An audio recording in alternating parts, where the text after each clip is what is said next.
अपने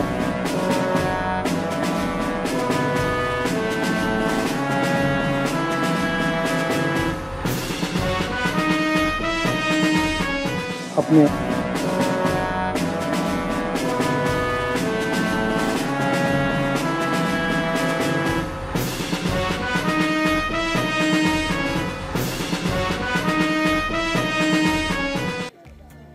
नमस्कार।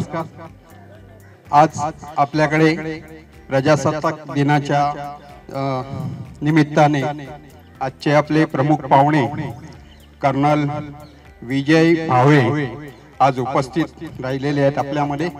त्यांच्या शुभ हस्ते आज ध्वजवंदन। तत्पूर्वी मी त्यांची थोडक्यात माहिती आपणास।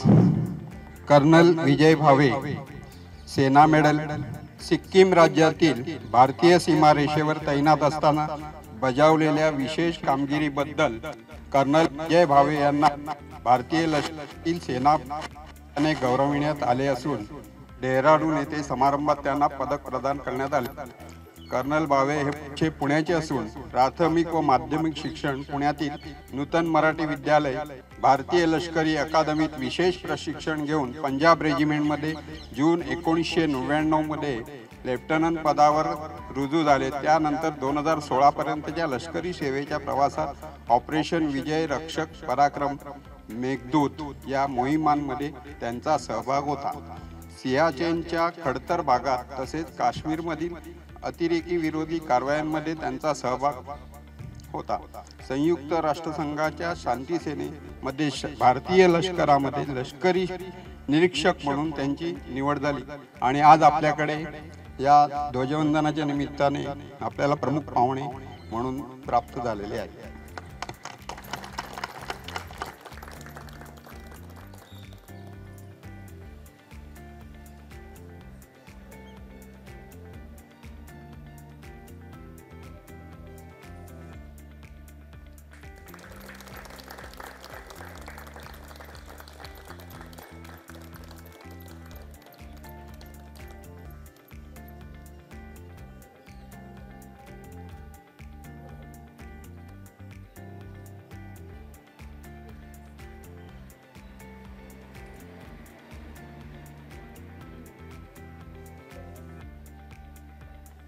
आपण सर्वांनी राष्ट्रगीताला सुरुवात करूया।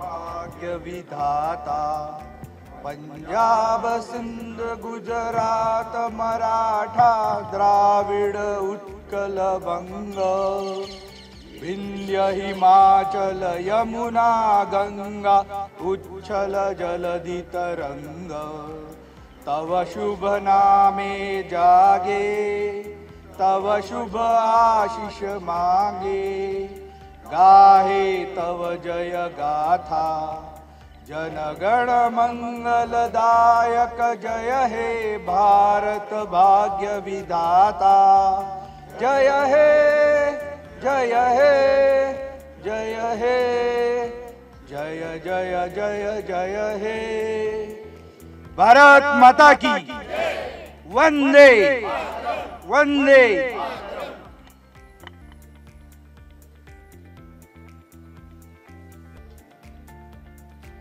प्रमुख पाहुण्यांना विनंती आहे की 2 शब्द आपल्याला मार्गदर्शन करा।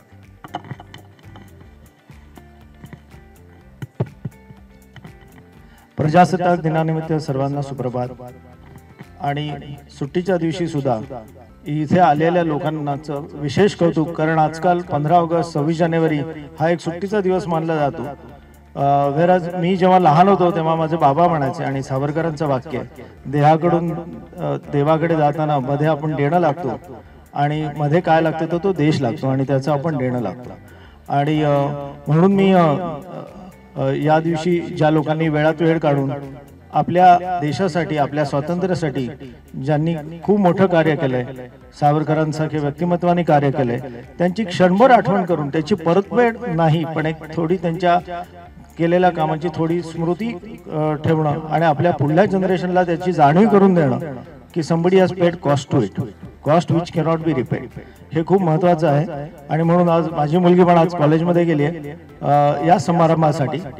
आणि त्यामुळे आपलं देशप्रेम, आपल्या समाजामध्ये असलेल्या स्वातंत्र्य सैनिकांचं महत्त्व ही ज्योत प्रज्वलित ठेवणं खूप महत्त्वाचं आहे. या संस्थेमध्ये मी याच्या आधी पण एक दोनदा आलो होतो, तर मला भाग्य मिळालं. आणि इथे एक काल सरांनी जेव्हा संध्याकाळी मला फोन करून विचारलं आणि ही एक मला संधी किंवा ऑपॉर्च्युनिटी मिळाली, ही खरंच मानाची गोष्ट आहे की ज्या संस्थेमध्ये सावरकरांचं नाव आहे त्या संस्थेमध्ये कधीतरी यावं आणि ध्वजवंदन करावं. माझ्यासाठी इट्स अ मेमोरेबल मोमेंट. त्यामुळे सर्वांचं मनपूर्वक अभिनंदन. या स्वातंत्र्याची किंमत आपण सगळ्यांनी ठेवली पाहिजे, आपल्या पुढल्या जनरेशनला पटवून दिली पाहिजे आणि त्याच्यासाठी आपली जी कर्तव्य आहेत ती केली पाहिजे. सैन्यात जाणं हे एक कर्तव्य आहे, पण माझे बाबा होते तेव्हा नेहमी म्हणायचे, प्रत्येक जण या देशामध्ये जो आहे, जो आपलं काम इमाने इतबारी करतोय, तो या देशाला तेवढाच हातभार लावतो. त्यामुळे everyone is doing his duty. So don't think that you have done great. You do your duty, somebody else is doing his duty. So that's it, nothing more. All the best आणि जय हिंद. एक प्रजासत्ताक दिन आहे आणि त्या दिवशी स्वातंत्र्यवीर सावरकर स्मारकमध्ये येणं आणि स्वातंत्र्यासाठी ज्या क्रांतीवीरांनी, ज्या सैनिकांनी आपल्या प्राणांची आहुती दिली आहे त्यांचं एक स्मरण करणं ह्याच्यापेक्षा मोठा भाग्याचे क्षण नाही. त्याबद्दल मी खूप धन्यवाद संस्थेला देतो. आणि खऱ्या अर्थी 26 जानेवारी हा एक दिवस मी चांगल्या प्रकारे व्यतीत केला असं मानतो.